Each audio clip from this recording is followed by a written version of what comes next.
Bonjour à tous et bienvenue pour une petite vidéo, petite mise au point sur le BTC. Tout d'abord, commencer par un point de vue d'ensemble, ok. Euh, Aujourd'hui, je vais plutôt être sur du court terme pour voir un petit peu où est-ce qu'on est, où est-ce qu'on va, et puis les supports et les résistances. Donc d'abord, je rappelle le point de vue global marché. Les marchés financiers ont fait une grosse baisse récemment. Ils sont arrivés sur un support pluriannuel et pour l'instant, il y a eu un beau rebond. Après, on voit que depuis 2 jours, pour l'instant, on est sur un ralentissement. Si vous regardez bien, c'est assez simple. On est arrivé sur un niveau support-résistance. Voilà, on avait dans ces zones-là un support qui est en train de passer pile poil, regardez, en résistance. Donc c'est une zone un peu d'incertitude. Si tout simplement, si on vient franchir ce niveau, le tenir en support, on peut imaginer venir prendre ces liquidités là, donc ce serait intéressant pour le marché, ça nous ferait une jambe haussière. Tant qu'on est en dessous des 5500, 5520 sur le IS, sur S&P, ben, potentiellement on pourrait venir rechercher plus bas pour avant de repartir. Donc ça, c'est l'idée générale. Pour l'instant, on vient d'arriver sur résistance et on est en train de bloquer, ralentir. Ça va se voir un petit peu sur notre Bitcoin, également en daily. Pour le Bitcoin, je pense qu'il faut le voir de la manière suivante. Actuellement, on a trois ranges, ok. On a le range du haut, on a l'ancien range du bas, et nous, on est entre les deux, ok. Ça fait également un range. Il faut voir ça comme ça. Donc, tout simplement, par rapport au range qui est ici, on va avoir une résistance au-dessus de nous, on a un support en bas. Niveau macro, ça vraiment pour moi, c'est une zone très intéressante de support. Ok, qu'on n'est pas encore venu complètement toucher. Pour l'instant, on s'est arrêté avant. Et ça, pour l'instant, plus précisément ici, c'est une résistance. Maintenant, un petit peu plus dans le détail. Donc, actuellement, comment est-ce qu'on est, par rapport au range actuel où on est ici, il faut voir que on est dans une zone, pour moi, j'appelle de no trade. C'est pas le moment de prendre des positions par rapport à quelque chose. Parce que on est loin du support et on approche de la résistance. Et d'ailleurs, on voit que le prix, proche du support, on a une belle réaction, et puis plus ça va, et plus nos bougies journalières sont en train de réduire. Celle-ci va se clôturer dans quelques secondes, et donc là, on a clairement actuellement un ralentissement. Donc c'est au moment plutôt qu'il faut employer à la prudence, voire éventuellement à la prise de profit. Ok, on a une trendline macro qui apparemment a été franchie. Ok, donc ça c'est intéressant, même si pour l'instant on n'a pas vraiment de développement super intéressant derrière. Et le volume moyen depuis le top, le VWAP, qui est important pour moi, est en train doucement de descendre. Donc c'est le prix moyen du Bitcoin depuis le sommet. Et ça c'est une grosse résistance. Donc on est en train de voir quand même que ici on a une porte qui est en train de se créer là, une barrière, tout devrais-je dire, zone de recharge short qui correspond à l'ancien niveau support résistance, le volume qui est en train de s'aligner. On a des liquidités ici qui commencent à s'accumuler. Regardez, on a deux sommets ici qui n'ont pas été repris. Ça, c'est quand même utile pour le marché.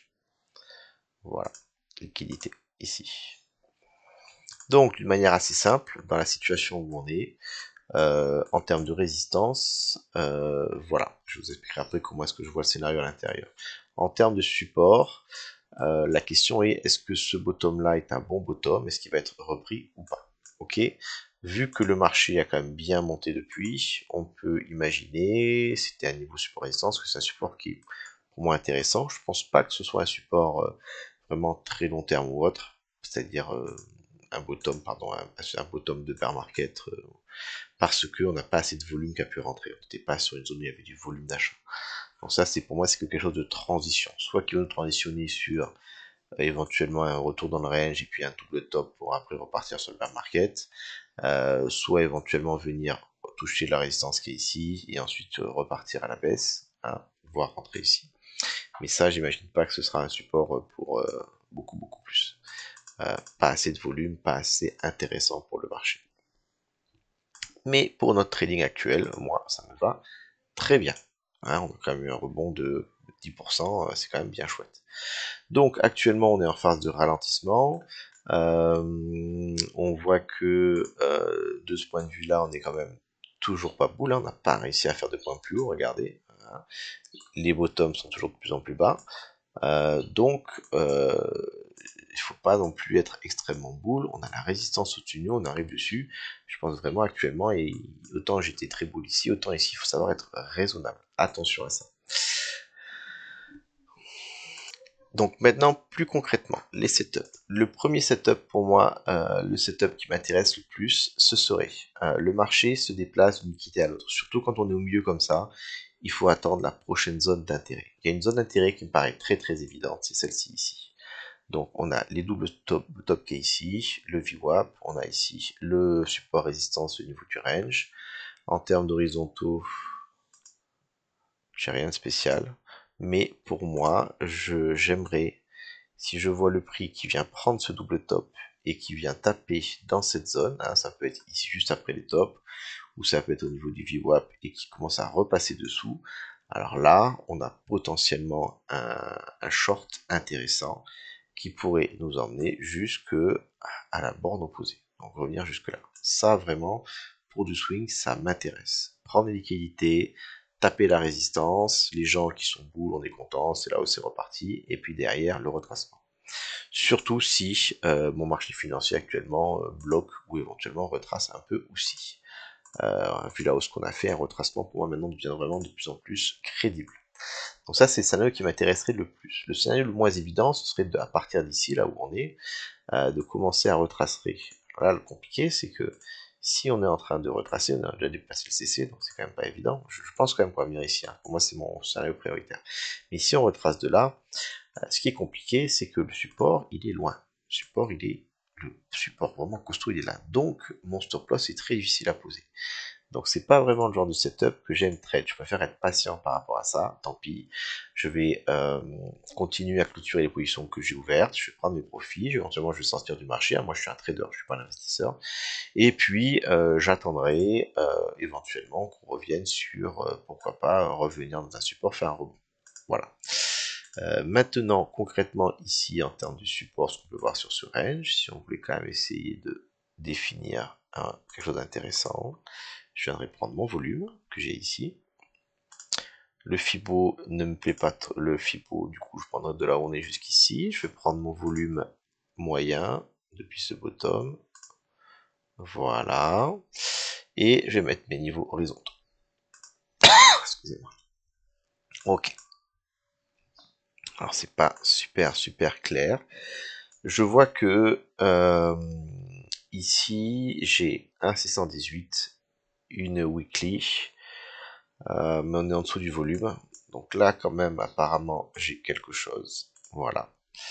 Même si venir aussi bas, ça m'intéresse pas beaucoup dans un marché qui, du coup, sera relativement baissier. Ok. J'ai ici l'ouverture mensuelle avec le point of control, le volume, le 382, le VWAP.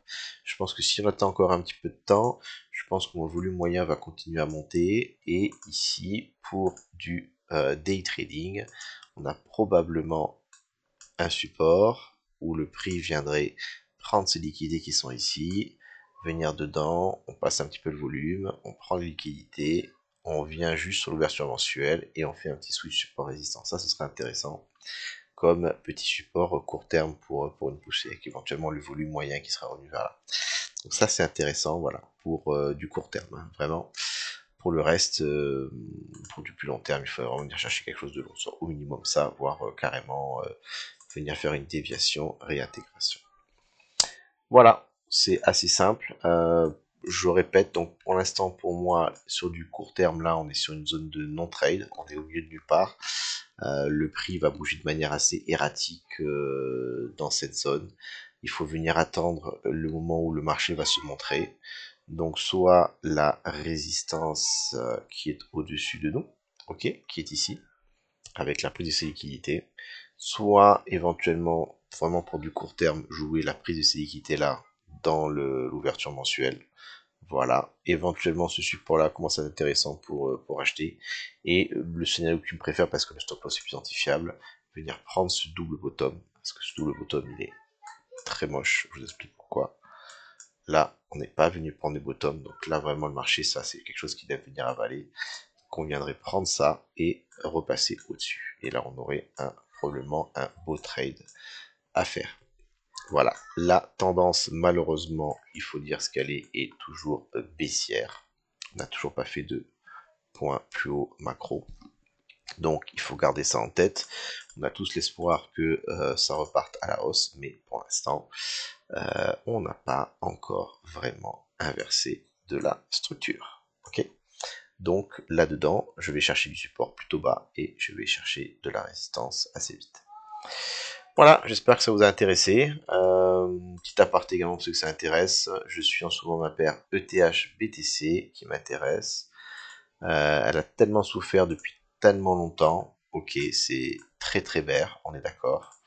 Maintenant, j'avais eu un espoir ici, où j'étais rentré, puis ressorti quand on a cassé. Voilà, dans cette zone-là, là, on avait des confluences. Depuis, ça a accéléré. Donc là, c'est très baissier.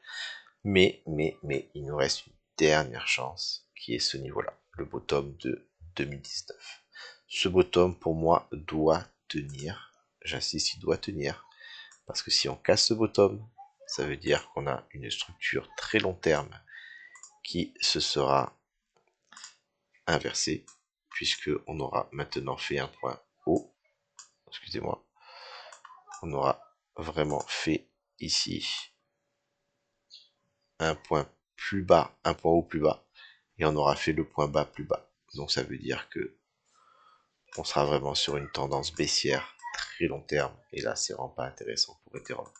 Si jamais ce point tient, ça veut dire qu'on garde encore les apparences entre guillemets vivantes. Et on peut toujours faire donc un double bottom, ou en tout cas un point toujours légèrement plus haut, et ça nous laisse l'éventualité de venir peut-être inverser cette tendance. Bon, vous savez, entendu parler probablement que le TF Spot a été approuvé il n'y a pas longtemps. Peut-être que les gros investisseurs qui étaient rentrés sur le Bitcoin pourront venir la possibilité de rentrer sur Ethereum, ça pourrait être intéressant. Pour l'instant, ça ne se voit pas. Pour l'instant, il n'y a pas eu, il y a moins d'acheteurs sur Ethereum que sur Bitcoin. Mais là, on arrive vraiment pour moi sur un niveau yearly, voilà, un niveau vraiment long terme. En weekly, on voit pas de ralentissement. En daily, on commence à voir ici un petit ralentissement avant ce niveau. Donc, peut-être essayer de jouer un petit gain en plus si je dois acheter. J'ai plutôt envie d'acheter là de l'Ethereum. Voilà, petit ça. Alors, est-ce que ça veut pas dire qu'on va faire ça, mais on pourrait très bien venir faire ça et puis venir faire encore un point plus bas. Mais là, il y a un petit gain à faire. Bonne journée à tous et bonne semaine.